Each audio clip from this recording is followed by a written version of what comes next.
सबसे बड़ा जो आसान तरीका है वो ये है, ये देखिए पूरे बाल ही बाल हो गए।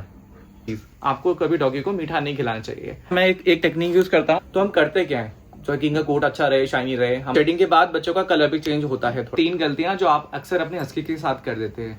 बाल झड़ने का एक मुख्य कारण उसका स्ट्रेस भी हो सकता है। अपने खाना भी छोड़ देते हैं और अपने बालों को भी छोड़ देते हैं। आपके घर का नेगेटिव माहौल, अगर आप अपने घर में हस्की रहते हैं तो आपके कपड़ों में बाल ही बाल रहेंगे, आपकी चाय में भी, आपके खाने में भी और आपके कमरों में भी, क्योंकि हस्की शेडिंग ही इतनी करते हैं। नमस्ते, मेरा नाम अभिषेक है और आज हम बात करने वाले हैं हस्की की शेडिंग की, यानी कि उनके बाल इतने क्यों गिरते हैं, इसके पीछे का क्या कारण है, क्या साइंटिफिक रीजन है और हम उसको कैसे कम कर सकते हैं या कंट्रोल में कर सकते हैं। ये हमारा हस्की है 7 मंथ्स का और ये हमारा हस्की है 2.5 ईयर्स का, जिसका कि दिमाग कम है, चलता है। मैं ले रहा इसको जबरदस्ती आ रहा मेरे पास, ये देख लो यार, फिर वीडियो को खराब मत कर शामा, मत कर। तेरे बच्चे के साथ बनाऊंगा वीडियो, हट जा। शिवा इधर आ जा बेटा, आशिवा तो प्यारा बच्चा है। हाँ छू आ जा। हस्की के 2 कोट्स होते हैं, एक ओवर कोट होता है और एक अंडर कोट होता है। ओवर कोट ये जो बाहर की लेयर है ये ओवर कोट कहलाती है और अंडर कोट ये होता है जो घनी सबसे ज्यादा लेयर होती है, इसको अंडर कोट में दिखाता हूँ। ये देखिए इसका अंडर कोट कितना कहना है। हाँ ये देखिए, ये एक हमारा हस्की आ गया है जिसके जो स्टैंडर्ड कोट में, मतलब जिसके बाल थोड़े कम है। 3 गलतियां जो आप अक्सर अपने हस्की के साथ कर देते हैं। तो सबसे पहली गलती है एक खास शैम्पू लगाना या जो ह्यूमन शैम्पू है उनको लगाना। तो ह्यूमन शैम्पू और डॉग का शैम्पू बिल्कुल ही अलग है। तो कई सारे लोग अपना क्या आते हैं, 1 रुपए का 2 रुपए का पाउच लेके आया, शैम्पू को लगा रहा, मस्त करके अपने हो गए, तो उससे डॉगी के बालों को बहुत ज्यादा नुकसान पहुंचता है। सेकेंड चीज, उसको बार बार नहलाना, मतलब हर हफ्ते उसको नहलाना। गर्मियों में लोग सोचते हैं कि मैं डेली उसके पानी डालूं और उसको नहला के ठंडा कर दूंगा, बट वो सबसे बड़ी गलती होती है। क्यों गलती होती है मैं वो आपको इसलिए बताता हूँ, क्योंकि जो इनका अंडर कोट है, अगर उसमें बालों के बीच में पानी रह गया तो फंगल इन्फेक्शन होता है, और अगर फंगल इन्फेक्शन हो गया तो सालों साल तक ठीक नहीं होता। वो खुजली करेगा, पूरा घाव बना देगा, खुजली कर करके पूरा घाव बना देगा। तो आपकी गलती की वजह से उसका इतना बड़ा नुकसान भी हो सकता है। तीसरा सबसे बड़ी गलती होती है इनका शेव कर देना, कि आप गर्मियों में उनके सारे बाल काट दो, लगे कि ये ठंडे में आराम से रहेंगे, पर ये इसका विपरीत हो जाता है। फिर क्वेश्चन लोगों के मन में ये उठता है कि अब गर्मी आ गई तो क्या हम अपने डॉगी के बाल बिल्कुल ट्रिम कर दें, पूरे काट दें, या जैसे हैं वैसे ही रहने दें। तो वैसे बहुत सारे लोग तो ये रिकमेंड करते हैं कि आप बाल ना काटें, ठीक है। तो उसका रीज़न 2 हैं। एक तो नेचुरल प्रोसेस है, डॉग अपने आप अडॉप्ट कर लेता है इंसुलेशन। गर्मियों में और सर्दियों में वो अपने जो अंडर कोट्स है वो इंसुलेशन अपने को मेंटेन करके रखते हैं, ठीक है। सेकंड एक चीज़ ये है कि अगर आप पूरा शेव कर देते हैं डॉगी को और आप बाहर उसे धूप में लेके जाते हैं तो उसको सनबर्न वगैरह भी हो सकता है। जो यूवी रेज होती हैं, बाल उस यूवी रेज को रोक लेते हैं, तो ये बाल उन यूवी रेज को रोकने का काम भी करते हैं। इसलिए बहुत सारे लोग कहते हैं कि आप बालों को ना काटें, जैसा है वैसा ही रहने दें, प्रॉपर कॉम्बिंग करते रहें, तो जितने भी एक्सेस जो बाल झड़ रहे हैं वो सब आपके निकल जाएंगे और एक बहुत ही कम बाल उस टाइम पर रहेंगे। इनके बाल इनके प्रोटेक्टर हैं, सर्दियों में भी और गर्मियों भी। ज्यादा गर्मी में भी इनको बचाते हैं और ज्यादा सर्दियों में भी इनको बचाते हैं। हस्की के बाल साल में 2 बार झड़ते हैं, किसी किसी हस्की के साल में 1 बार भी झड़ते हैं। वैसे तो अगर मौसम में जब चेंजेस आते हैं तो उनके हेयर फॉल होता ही होता है।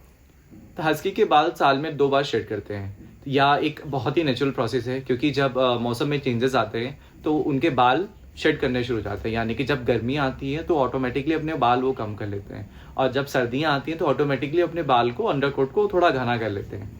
एक हो गया नेचुरल शेडिंग, एक होता है किसी विटामिन या मिनरल्स या बॉडी में कोई डेफिशिएंसी की वजह से भी शेडिंग होती है। तो ये आपके लिए जानना बहुत जरूरी है कि वो किस वजह से शेडिंग हो रही है, नेचुरल है या किसी डेफिशिएंसी के कारण है। अगर नेचुरल है तो आपको घबराने की बिल्कुल भी जरूरत नहीं है, और अगर किसी विटामिन या मिनरल या कैल्शियम किसी भी चीज की वजह से अगर शेडिंग हो रही है तो फिर आपको तुरंत अपने वेट को दिखाना चाहिए, कंसल्ट करना चाहिए और इमीडिएट एक्शन लेना चाहिए। क्योंकि कई बार शेडिंग इतनी ज्यादा होती है कि उनके सारे बाल निकल जाते हैं, या किसी पैचेस में एक पर्टिकुलर पैचेस में इन्फेक्शन के कारण भी उनके बाल निकल जाते हैं। तो ये आपको ध्यान देना बहुत जरूरी है। अगर किसी पैच में बाल झड़ रहे हैं तो आपको वहां चेक करना है कि बच्चे के कोई घाव तो नहीं हुआ है या चोट तो नहीं लगी है। और सबसे बड़ी चीज, आपको कभी डॉगी को मीठा नहीं खिलाना चाहिए। अगर आप उसे कोई मीठी चीज या मिठाई या लड्डू वगैरह ऐसी कोई चीज खिलाते हैं तो सबसे बड़ा कारण होता है डॉगी की शेडिंग का। अब इसमें कोई भी डॉगी हो सकता है, जरूरी नहीं कि वो हस्की हो। तो अब अगर अब हस्की के बाल शेड हो रहे हैं तो उसको हम कंट्रोल कैसे किया जाए? तो एक तो नेचुरल प्रोसेस है, तो जब हस्की के बाल शेड करने शुरू होते हैं तो वो साल का वो स्टार्टिंग होता है जब गर्मियों की स्टार्टिंग और सर्दियों की स्टार्टिंग। हर एक हस्की का शेडिंग पीरियड उसकी बॉडी के हिसाब से रहता है। अगर आपके पास 2 हस्की हैं तो दोनों का शेडिंग पीरियड अलग अलग हो सकता है। हमारे पास 7 हस्कीज हैं तो सारे 7 हस्की का जो शेडिंग पीरियड है, टाइम है, वो बिल्कुल ही अलग रहता है। कभी एक पहले एक का होता है, दूसरे का होता है, तीसरे का होता है, या फिर दोनों के साथ 2 लोगों के साथ होते हैं। तो ऐसा काफी लंबे टाइम तक हमारे यहाँ शेडिंग हस्कीज की होती रहती है। सबसे बड़ा क्वेश्चन मन में आता है कि इस हेयरफॉल को कंट्रोल कैसे किया जाए। क्या इसके लिए कोई दवाई खिलानी चाहिए, या कोई मेडिसिन है, या कोई नेचुरल चीज है, या क्या है। तो सबसे बड़ा जो आसान तरीका है वो ये है, इसके जरिए आप बहुत सारा हेयरफॉल कंट्रोल कर सकते हो। ये 2 कंघी हैं हम इनको यूज करते हैं। एक ब्रश टाइप से है जिसमें बाल ऐसे करके निकल भी जाते हैं, और एक दूसरी कंघी है जो बहुत ही थोड़ा बारीक है, जो बालों के कुछ गुच्छे होते हैं तो उनको आराम से पकड़ लेती है। जितने भी ऊपर के बाल होते हैं वो सब निकल जाते हैं। इस वाली कंघी से जितना भी अंडरकोट होता है, मतलब जो घने बाल होते हैं, वो सब आराम से धीरे धीरे करके निकालने पड़ते हैं। आपको एक चीज हमेशा याद रखनी है कि जब आप अपने डॉगी के कंघी लगाते हैं तो उसको दर्द होता है, तो आपने आराम से बड़े प्यार से उसको करना है। अब मैं आपको एक बार करके दिखाता हूँ हमारे एक हस्की की। जब भी आप कॉम करिएगा तो आपको ध्यान रखना है कि एक हाथ ऐसे रखिएगा, फिर अब आपको आराम से बच्चे के कॉम करना है। ठीक है, आप कॉम इस तरीके से भी कर सकते हैं। तो आप देखिए थोड़े से बाल बच्चे के निकल गए, क्योंकि ये छोटा है, इसके इसलिए ये छोटा बच्चा है, इसलिए इसके कम बाल वाले पार्ट में जो बैक साइड होता है सबसे ज्यादा दर्द होता है। अब मैं आपको एक बार अपने बड़े हस्की के करके दिखाऊंगा, तो थोड़ा नालायक है। देखिएगा, ये देखिए कितने प्यार से इस कंघी से इसके बाल निकल रहे हैं। मैं एक बार आपको दूसरी कंघी से भी करके दिखाता हूँ। आओ श्यामा, ये देखिए बच्चों को इरिटेशन भी होता है, तो उसके लिए सबसे अच्छा मैं एक टेक्निक यूज करता हूँ कि अगर मेरे पास कोई टॉय है तो मैं उसको टॉय से खिलाता हूँ। अभी तो मेरे पास टॉय इसका बाहर रखा है, मैं अभी टॉय लेके आता हूँ। एक बच्चे को टॉय खेलने के लिए दे दो और आप उसके कॉम करो, ताकि उसको मन भी बहले, उसके दर्द भी ना हो। ठीक है, और जब आप कॉम करते हैं तो आपको एक हाथ यहाँ पे रखना है और फिर अच्छे से कॉम करना है। ठीक है, जब आप कॉम कर रहे हो तो आप इस डायरेक्शन में भी धीरे धीरे कर सकते हो, तो जितना भी अंडरकोट होगा वो भी इस कॉम से निकलने लगेगा इस तरीके से। ये देखिए, ये इतने बाल, जितने भी ये बाल निकले हैं इसके सब ये नेचुरल हैं, क्योंकि ये इसकी शेडिंग का टाइम है, सीजन चेंज हो रहा है, अभी सर्दियां आने वाली हैं अभी। तो गर्मियों का ये कोट रहता है तो थोड़ा घना नहीं होता है इतना, सर्दियों में ये अपने कोट को घना कर लेते हैं। तो मैंने अभी इसको टॉय दे दिया है, अपने टॉय से खेल रहा है, तो ये इजीली अब कॉम करा लेता है। वरना इसको दर्द होता है तो ये बोलता है कि मेरे को दर्द हो रहा है, रुको रुको रुको, तो करने नहीं देता है ऐसे। ये देखिए, सबसे ज्यादा जो दर्द होता है वो इस वाले पार्ट में होता है। अब मैं आपको दिखाता हूँ वो ऐसा क्यों होता है, क्योंकि जितने भी बाल हैं सब आपस में उलझ जाते हैं और आप जबरदस्ती वहाँ कॉम करने की कोशिश करते हैं। तो आपको करना है क्या है, अच्छा इजीएस्ट वे क्या है जो मुझे लगा है वो है कि आप पहले बच्चे को नहलाओ, तो जिससे कि जितने ज्यादा ये रहता है ये खुद तो नहलाने में निकल जाता है, उसके बाद आप कॉम करेंगे तो काफी ज्यादा इजीली उसके बाल निकलने लग जाते हैं। आइए देखिए, ये तो कंघी से खेलने लग गए हैं भाई साहब हमारे। भाई साहब, आपका टॉय है आपका, तो ये देखिए इनके बाल निकल गए और ये बाल ही बाल हो गए हैं पूरे घर में। ये देखिए पूरे बाल ही बाल हो गए। अगर किसी पार्ट में बाल बहुत ज्यादा उलझे हैं, टैंगल्ड हैं, तो उसके लिए आप 2 चीजों का इस्तेमाल कर सकते हैं। या तो आप ड्राई शैम्पू भी कर सकते हैं या शैम्पू भी कर सकते हैं। उसके अलावा एक एंटी टेंगल शैम्पू भी आता है, वो भी आप उसको यूज कर सकते हैं। वैसे एंटी टेंगल शैम्पू हमने तो यूज नहीं किया है, क्योंकि हम इनकी कॉम करते रहते हैं हर हफ्ते, तो इनकी इतनी ज्यादा जरूरत नहीं पड़ती है। तो जब इनकी शेडिंग होती है, हमारा बहुत बड़ा टास्क होता है कि कैसे हमने इनको कॉम करना है। तो मेरा जो टेक्निक है वो ये होता है कि एक दिन एक पार्ट टिके जाए, मतलब एक दिन एक पार्ट, यानी कि गर्दन से शुरू करें या बैक से शुरू करें, तो थोड़ा थोड़ा करें। क्योंकि एक दिन में अगर हम पूरा कॉम करेंगे तो बच्चे के दर्द भी होता है, बच्चे बाल कभी उलझ गए, अगर हमें पता नहीं लगा, वो रिएक्ट करता है कि दर्द हो रहा, भागने की कोशिश करता है, तो कई बार ऐसा भी होता है। तो इसलिए कभी कभी आप पार्ट में करो। अगर आपका बच्चा कंफर्टेबल है तो आप एक दिन में भी उसे काफी अच्छे से कॉम कर सकते हो, पूरा का पूरा कंप्लीट। पर एक दिन में पूरे कभी बाल जाते नहीं है। और इवन नॉर्मल डेज में भी, मतलब एक तो शेडिंग होती है नॉर्मल डेज में होती है, और एक ऐसी शेडिंग होती है जो पूरे साल में होती है, जिसमें पूरा कोट चेंज होता है। जो नॉर्मल डेज में शेडिंग कॉम करते हैं हम, वो हफ्ते में कम से कम 2 बार कॉम करते हैं, जिससे कि जो जितने भी एक्सेस बाल होते हैं ना वो सब निकल जाते हैं। क्योंकि बाल जैसे हमारे ह्यूमंस के बाल झड़ते हैं, ऐसे डॉगी के बाल भी झड़ते रहते हैं। कभी बरसात में होता है, बरसातों में झड़ गया, या फिर कभी सर्दियों में और उसके और गर्मियों के बीच में भी झड़ जाते हैं। अब शेडिंग के बाद एक नोटिस करने वाली चीज ये है कि शेडिंग के बाद बच्चों का कलर भी चेंज होता है थोड़ा थोड़ा सा, कभी डार्क होता है तो कभी थोड़ा सा लाइट हो जाता है। सेकंड, अब खाने में इनको क्या दिया जाए कि जिससे कि इनके बालों की शाइन अच्छी रहे, या फिर मतलब जो इनका कोट है वो बिल्कुल शाइनी रहे। तो वैसे तो मार्केट में बहुत सारी मेडिसिन्स आती हैं, बहुत सारी दवाइयाँ आ रही हैं आजकल, डॉक्टर लिखते भी देते हैं और आप अपनी मर्जी से भी दे देते हैं, पर हम अभी तक इनको ऐसी कोई दवाई नहीं दे रहे हैं, ठीक है। हम जो इनको खाना दे रहे हैं बिल्कुल नेचुरल खाना दे रहे हैं। तो हम करते क्या है, जो कि इनका कोट अच्छा रहे, शाइनी रहे। हमारा एक डॉगी है, उसका एक बार लास्ट ईयर ऐसा हुआ था कि एक ही बार साल में एक ही बार उसका शेडिंग हुआ था। जो सेकंड शेडिंग हुआ था विंटर्स के टाइम पे, वो इतना ज्यादा नहीं हुआ था, बहुत ही माइनर हुआ था। तो हम क्या देते हैं उसके लिए, हम देते हैं कोकोनट ऑयल। हम बच्चों को खाने में कोकोनट ऑयल ऐड करते हैं। बाकी जो नेचुरल हमारे जो खेतों की वेजिटेबल्स हैं, तो वो भी क्या करते हैं, जितना भी विटामिन और मिनरल की जो कमी रहती है ना, उसको पूरा दूर कर लेते हैं। तो उससे क्या होता है, शेडिंग बहुत ज्यादा भी नहीं होती।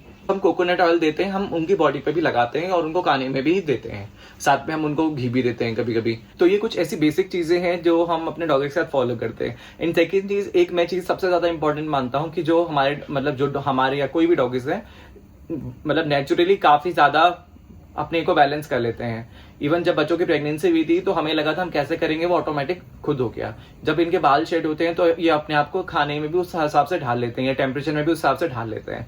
फिर कई बार ऐसा होता है जब ये बच्चे बाहर मिट्टी में खेलते हैं ना, कीचड़ में खेलते हैं, तो एक नेचुरल स्क्रब या नेचुरल शैम्पू बोलो, तो ये पूरा नेचुरल शैम्पू अपने को करके आते हैं। तो जो मिट्टी में आते हैं पूरा लथपथ मिट्टी में रहते हैं, है ना, तो वो एक नेचुरल प्रोसेस हो गया। तो ये जो मड बात रहता है, उससे भी काफी ज्यादा इनको फायदा मिल जाता है। सीजनल फ्रूट भी हम इनको देते हैं। मतलब हमारे जो डॉगीज हैं वो इवन एप्पल वगैरह सब खा लेते हैं। और कुछ हमारे डॉगीज ऐसे हैं जो हमारे घर के, हमारे जो पेड़ हैं आंवले के, उसमें से कुछ आंवला गिरते हैं तो आंवले भी खा लेते हैं, या कभी हम आंवला तोड़ के लेके आते हैं, खा लेते हैं। और उसके अलावा हमारे एक डॉगी है, उसको ऑरेंज पसंद है। वैसे तो और डॉगीज नहीं खाते, सिर्फ एक डॉगी ऑरेंज खाता है, तो वो कभी कभी जब हम ऑरेंज खाते हैं तो ऑरेंज भी खा लेते हैं। हमारा एक डॉगी है, वो बनाना खाता है, और डॉगी बनाना नहीं खाते, मतलब उसको बनाना बहुत पसंद है, वो बचपन से खा रहा है, उसने पचा लिया बिल्कुल बनाने को, तो कितना भी खा ले उसको दिक्कत नहीं होती है ऐसा। पर ये हर एक डॉगी का अलग अलग रिक्वायरमेंट होता है, तो हर एक डॉगी की नीड को आपको समझना पड़ेगा और हर एक डॉगी के हिसाब से आपको चलना पड़ेगा। ऐसा नहीं है कि आपके पास 10 डॉगी हैं और आप डॉगी को सेम डाइट फॉलो कर रहे हैं या सेम ट्रीटमेंट दे रहे हैं। सबकी नीड अलग है, सबका व्यवहार भी अलग होगा। शेडिंग को कंट्रोल कैसे किया जाए, तो सबसे पहला स्टेप आप कॉम करें। सेकेंड चीज, आप बच्चों को अच्छा खाना दें, क्वालिटी अच्छा रखे खाने का, नेचुरल चीज़ें दें, मतलब भी केमिकल वाली चीज़ें ना दें। तीसरा, ओमेगा फैटी एसिड्स वगैरह जितने भी रहते हैं, अगर आप फिश खिला सकते हैं अपने डॉगीज को तो फिश खिलाएं, उसमें भी ओमेगा फैटी एसिड रहते हैं, तो वो भी इनके लिए ज़्यादा हेल्पफुल रहते हैं। चौथा, कोकोनट ऑयल इनको खिला भी सकते हैं और इनकी बॉडी पे आप लगा भी सकते हैं। पांचवा, घी आप अपने डॉगीज को दे सकते हैं। सब डॉगी घी नहीं पचाते, ये भी आपको ध्यान में रखना पड़ेगा। वह है आपके घर में वैक्यूम क्लीनर होना। अगर आपके पास हस्कीज है तो आपके घर में अगर वैक्यूम क्लीनर हो तो आपके बहुत ज़्यादा फायदेमंद रहेगा और आपका सबसे बड़ा सहायक रहेगा काम करने में। आपके हस्की का बाल झड़ने का एक मुख्य कारण उसका स्ट्रेस भी हो सकता है। आप अपने डॉगी का स्ट्रेस तो नहीं समझ पाते, नहीं देख पाते, पर उनको भी स्ट्रेस होता है। इतना ज़्यादा स्ट्रेस होता है कि वो अपने खाना भी छोड़ देते हैं और अपने बालों को भी छोड़ देते हैं, जिससे कि आपको लगता है कि बच्चा हमारा बीमार हो गया या क्या हो गया, परंतु ऐसा नहीं है, वो स्ट्रेस में चले जाता है।